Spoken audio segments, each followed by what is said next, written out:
Time now for this week's Goofy Award.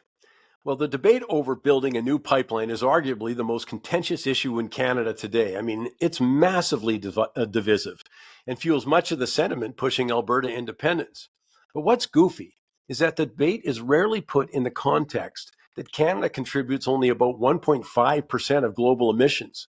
Then Finance Minister Chrystia Freeland put it a different way. She said, even if all Canadians stopped emitting carbon, we wouldn't move the dial. Well, maybe that's why the federal government doesn't want to do a cost-benefit analysis on any of its climate policies, because, as Ms. Freeland says, there's no significant benefit to be had.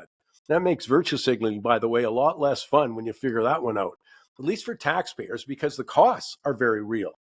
For example, the federal government, along with the BC and Quebec governments, have spent $4.3 billion on EV subsidies with negligible impact on emissions.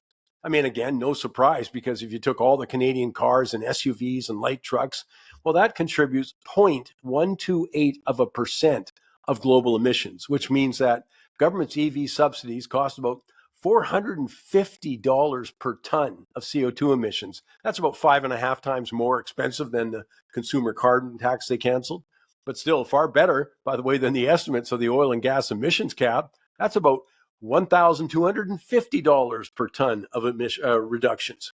I mean, there's no shortage of examples, given that the government places a far greater emphasis on virtue signaling than figuring out which policies are most effective by doing a cost-benefit analysis.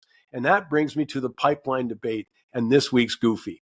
We should note that we never discuss what difference preventing a new pipeline, either east or west, would make to global oil consumption and overall emissions, because that's the core of the argument against doing one.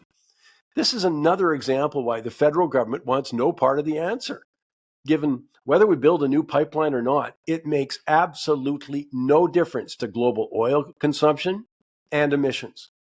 Well, no wonder they don't want to discuss it. We do know that the failure to build a new pipeline, though, increases our dependence on the US market, limits our ability to diversify our customers, and forces Canada to sell its oil at a discount to the world price. Costs us billions of dollars. And in the process, limits global customers' access to what is the most ethically and environmentally friendly produced oil in the world.